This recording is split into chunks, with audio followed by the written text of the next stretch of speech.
Welcome to Corrections Reflections Podcast, a platform dedicated to individuals who've experienced incarceration. When I was 19 years old, I made a decision that would change my life. Eventually, I would find myself in prison.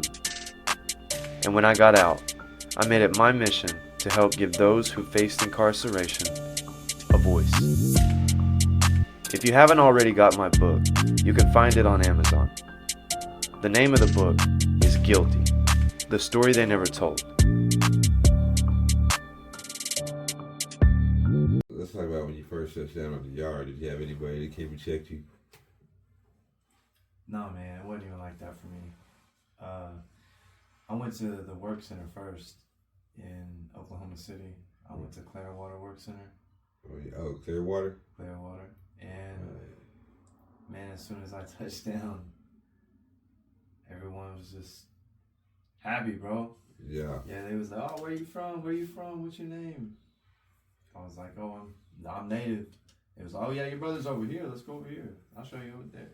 And then whenever they introduced me to the brothers was like, oh, yeah, let's go. Let me show you where your rack's at. Let me show you where your locker's at. Hey, that's a little comforting. Yeah. You know, it's stressful, but it's a little comforting. Yeah, it was cool. Hey, what about A&R? What you think about A&R? Damn. A&R. Woo!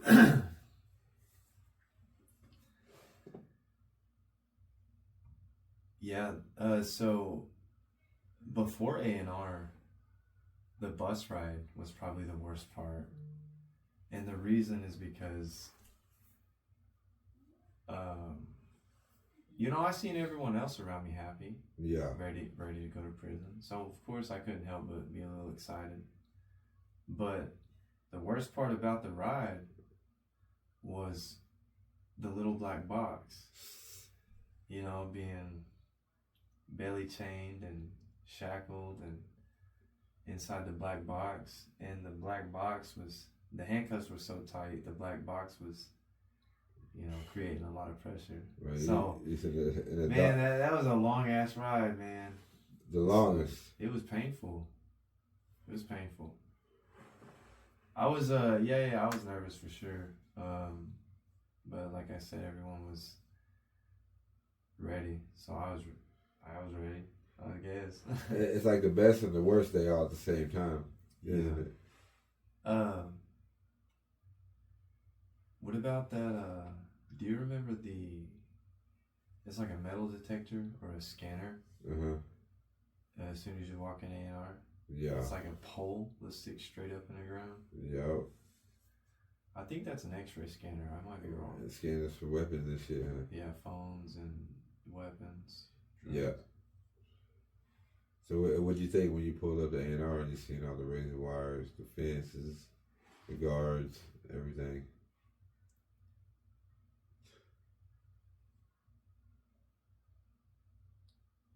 Just like I seen on the movies, It was. I ain't gonna lie, I was nervous. But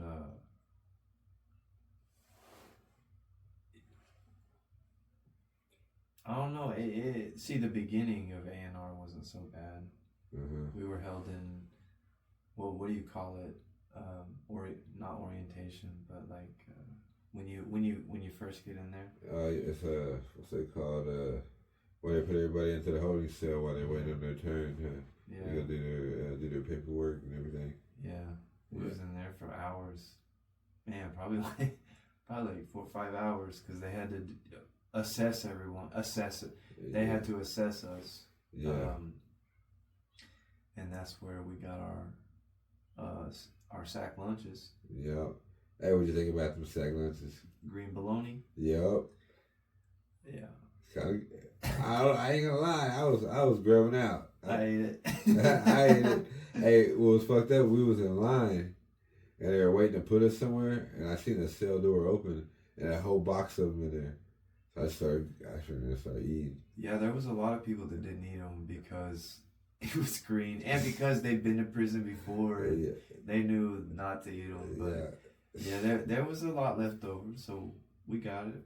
I was hungry. I got it.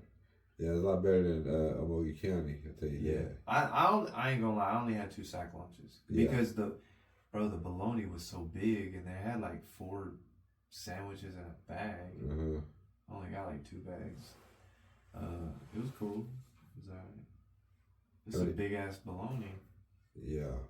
How many days were you at A&R? Probably like 23 days. 23. Yeah, I had one celly.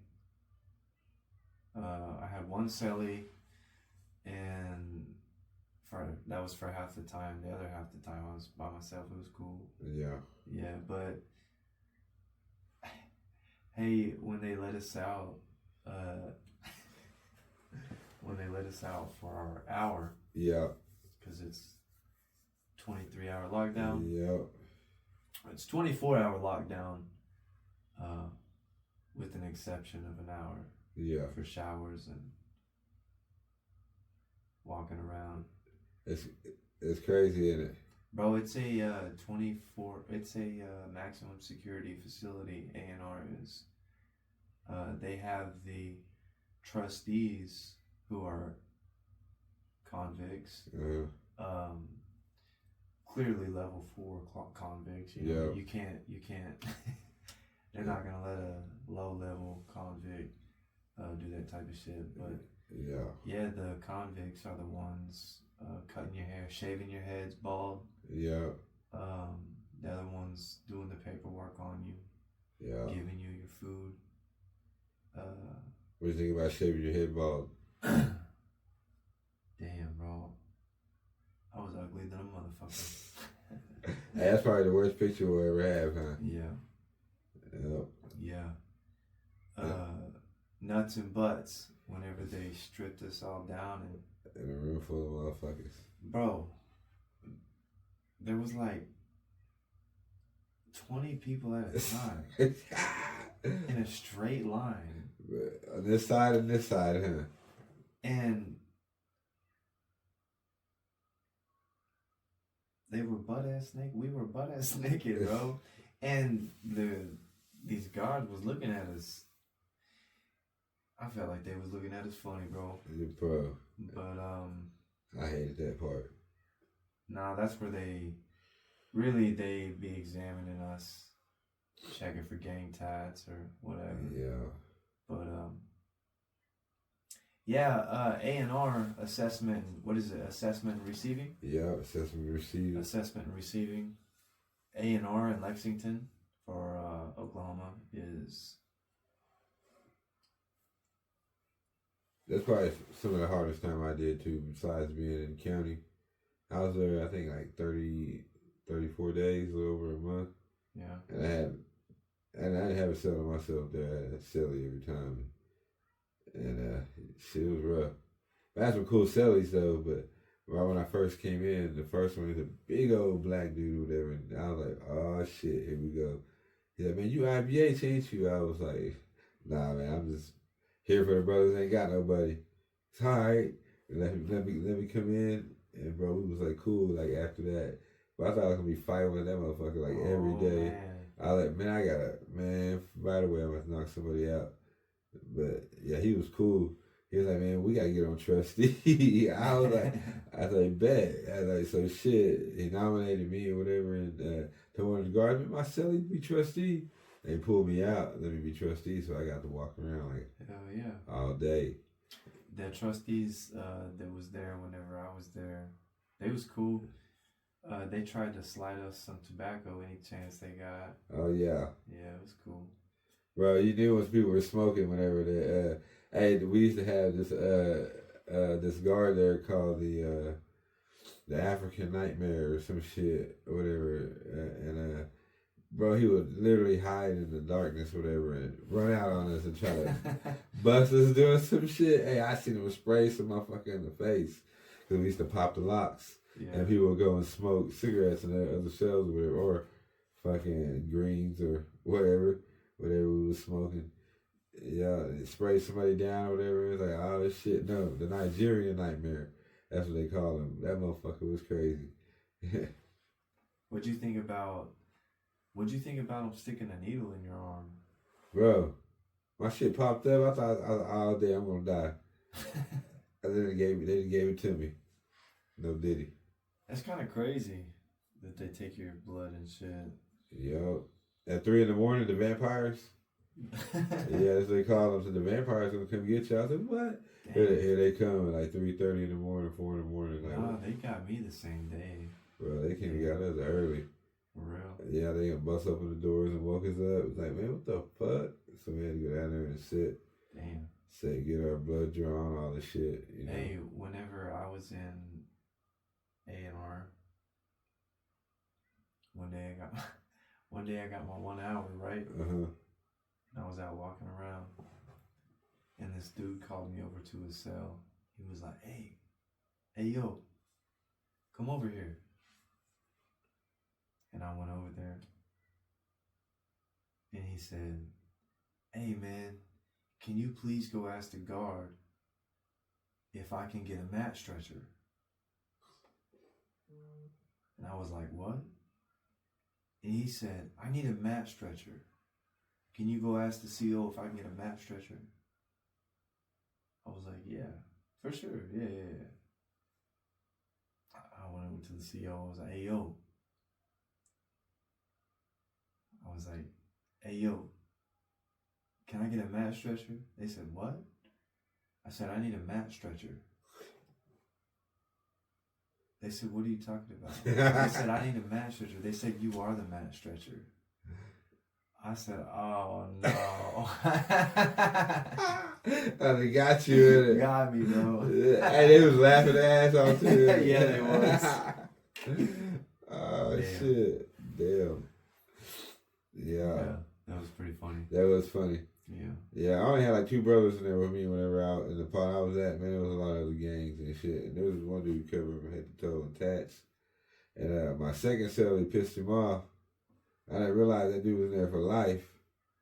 I was like, shit, you might have fucked up, silly. He's an old ass man too. He liked to play catch. They let us have a wiffle ball. So he would throw back and forth with me. And then every time I would catch it, it would sound like he was throwing 100 miles an hour in a glove. It was like, pow. And then he'd throw it back and he'll do it again. And I was looking around like, man, it's like early in the morning. These motherfuckers probably ain't appreciating that shit. Yeah. You know, big old fucking, look like a Brazilian dude or whatever, like MS-13 or something. He came out like, hey, motherfuckers, I'm trying to sleep. I was like, hey. Damn. Hey, yeah, hey, you got it. Hey, yeah, you got it. And then, so, but the old white dude, he's smaller than me. He's like, oh man, just do your time. And he's like, oh shit. The motherfucker, I come up there and cut your motherfucker head off. I was like, hey, say, I ain't. Say less. Yeah, say less. I ain't getting killed over your ass. Yeah. So I'm gonna go ahead and go sit in the rack. My cellie was cool. Yeah. He was a white dude. He'd been to prison before. Yeah. And I was nervous, and he was telling me what's up. He was telling me stories and shit. Getting me ready. Just telling me what's up. Yeah, he was cool. What was the worst thing you ever seen at A&R?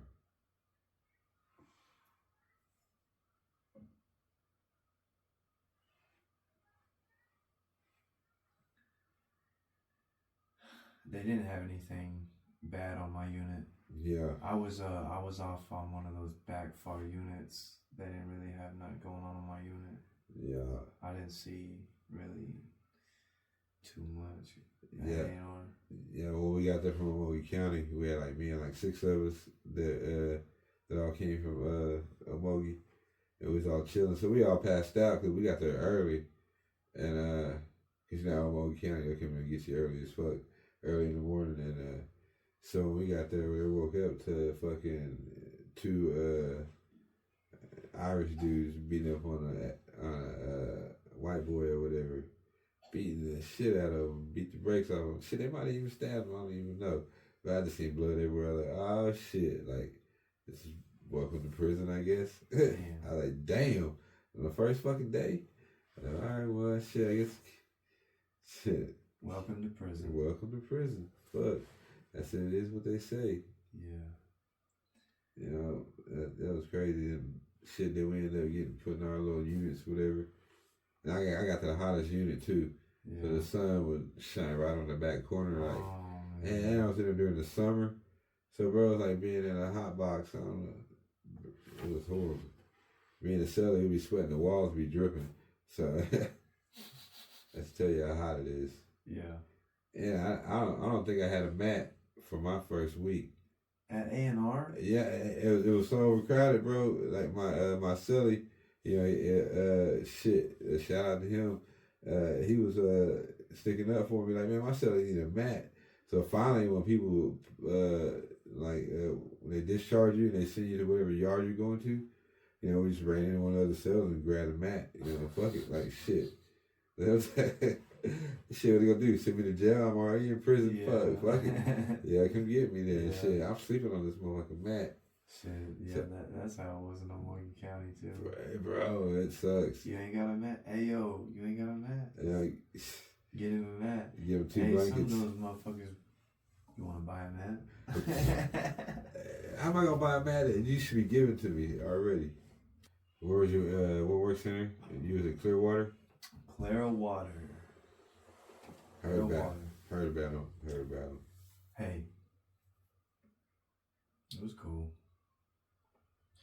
It wasn't the best, but you know, because hearing stories from other people, you know, it wasn't the best, but bro, I was not complaining. I thought it was the best. I considered it to be the best.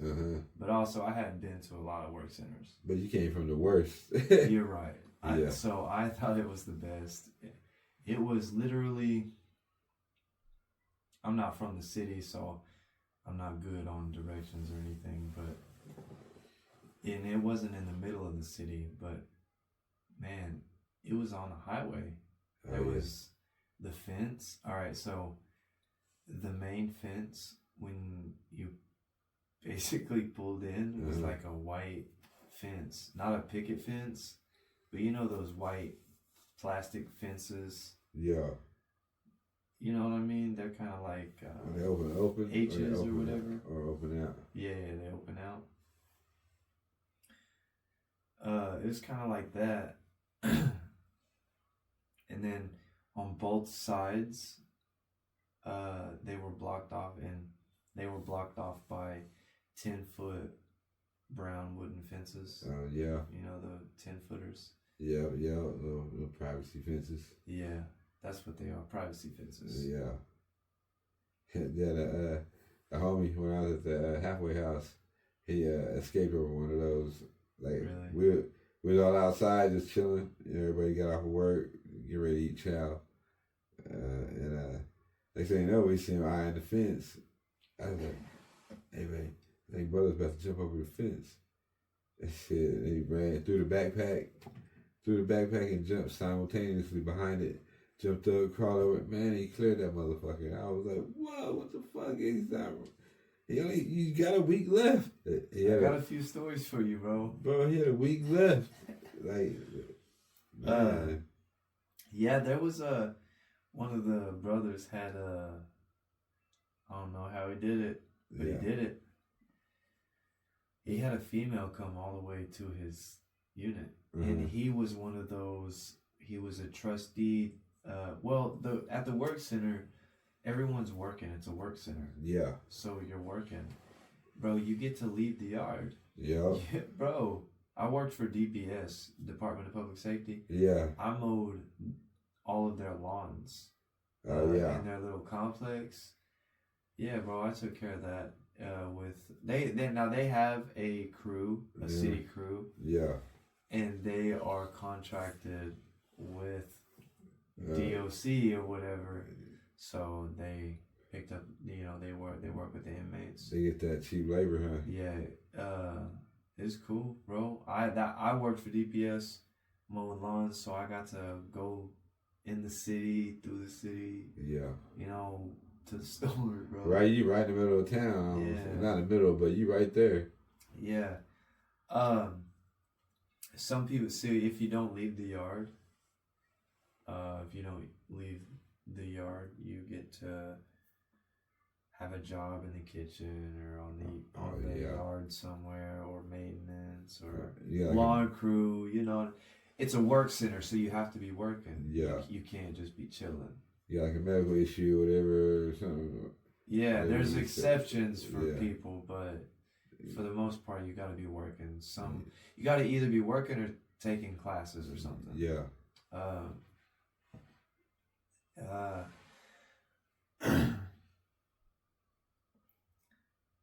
When I touched down, Uh, you know, because before I went to prison, I was selling dope, yeah. doing dope, living fast. When I finally got into prison, I ain't gonna lie, Uh-huh. the day I touched down, after everyone got me settled in, they said, "Hey, brother, you want to get high?"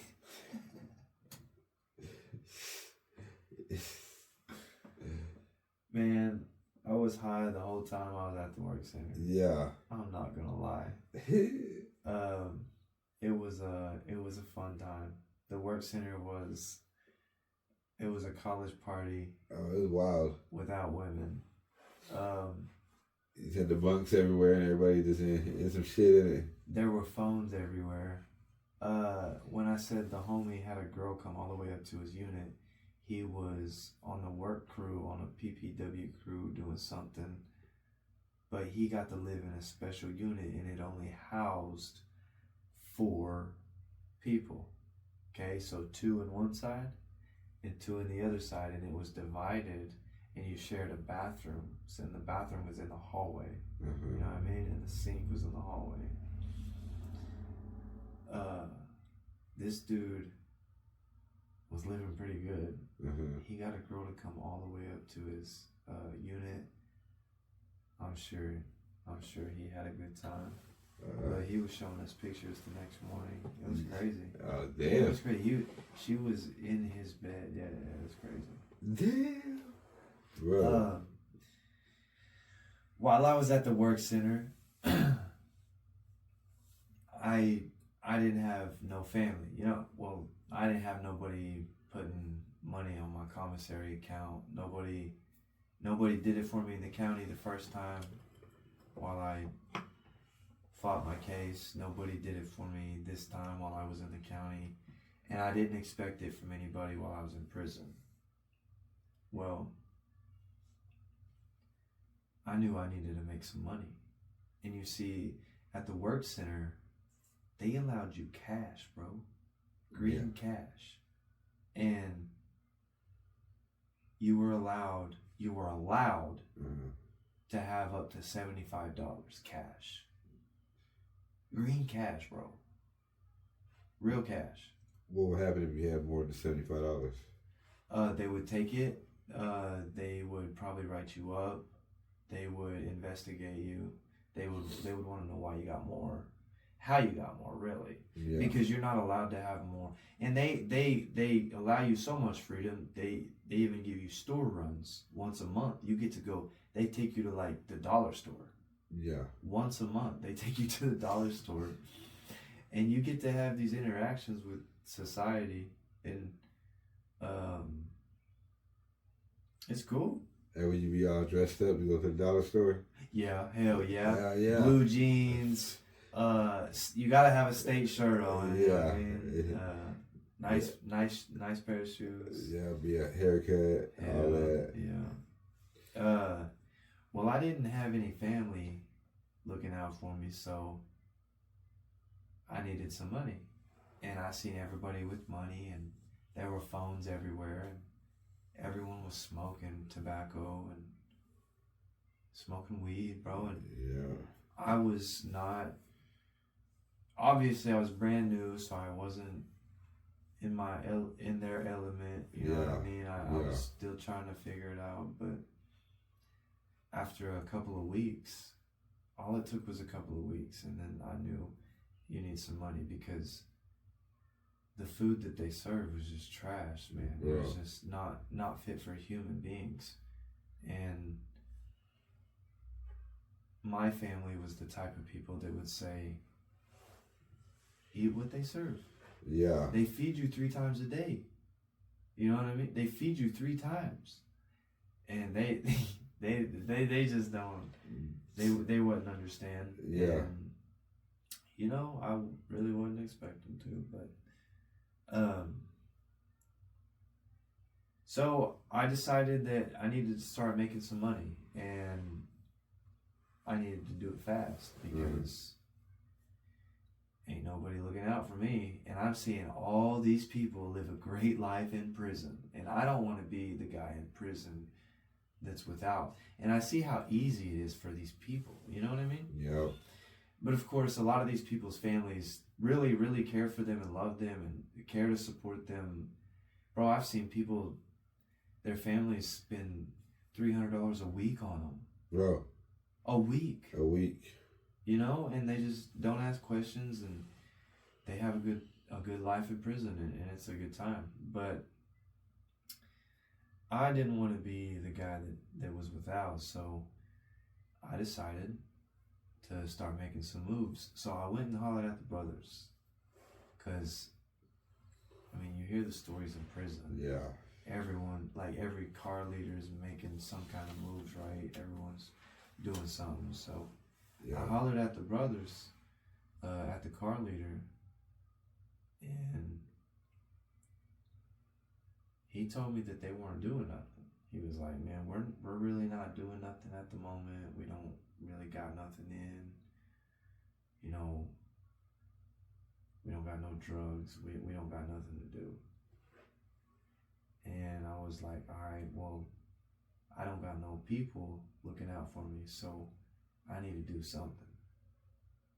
And he gave me the green light and told me it was okay. So I asked him. I went and asked the people. I figured out who was getting the drops in. Man, drops were everywhere. I went and figured out who was getting them in, and I pushed up on the dude who was bringing them in, and I told him I wanted to start making some money. And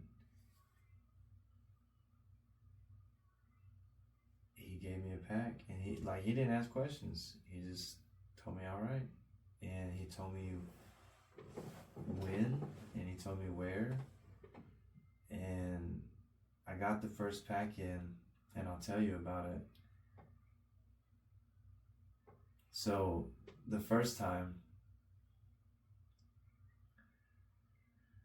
his people brought a pack to, so they brought it on the side of the prison, on the other side of the privacy fence, inside the woods. In the woods, it's not a big patch of woods, it's a small patch of woods, maybe an acre. But on the other side of those woods is a shipping container yard, a cargo yard. So he told me where it was, and I went and got it. So I did it in the middle of the day. Damn. Okay, when the yard was open, it was like 2 o'clock. The yard was busy. It was open. Everyone was walking around, you know, so it was full. And where I did it, there was a small blind spot and small window. The guards were making their rounds, and as soon as they made their last round, they told me where to go. And I did exactly what they told me to do. And I jumped the fence, and they actually helped me over. They helped me over. I jumped the fence, and I went and got the package. And I was looking around, and I couldn't find it, bro. And I was looking for something small. I was looking for a small package. And the only thing down there was a big box. It was a microwave box. Damn. And I ran back to the fence. I said, it's not there, it's not there. They said, it's there, it's there. I ran back, and I opened up the microwave box and it was there. And I ran it back over. And this thing is so heavy. It's so heavy. It's so big. It's so big. You have no clue. Now, this is a 10-foot fence. Oh my gosh. I can just imagine what the camera's seeing. Just a big box just flying over the fence. Oh, man. Damn. Luckily, on the other side of the fence, it was, because on one side of the privacy fence, it's just the straight planks, the straight privacy part. Yeah. And then on the other side is the 2x4 part in the middle. So that's the part that I could step up onto. And then I jumped over. And as soon as I jumped over, I booked it straight to the unit. But I didn't go to my unit. I went to the wrong unit. I changed my clothes. And then I went straight to my unit. And I laid down in my rack like I was taking a nap.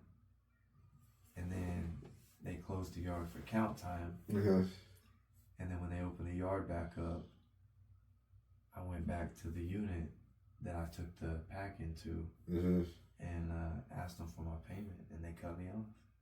Hell yeah. Hell yeah. It was nice, bro. They gave me some money. They gave me some cash. They gave me a few ounces of tobacco. Yeah. They gave me some tree. Yeah. Yeah, they paid me. It was cool. Thanks for tuning in and being a part of this channel. If you enjoyed this one, leave us a like, comment, and subscribe. Be sure to follow us to stay connected. Follow us on TikTok at Corrections Reflections, and find the Guilty brand on Etsy at Corrections Co. This is Corrections Reflections with Will and Boo.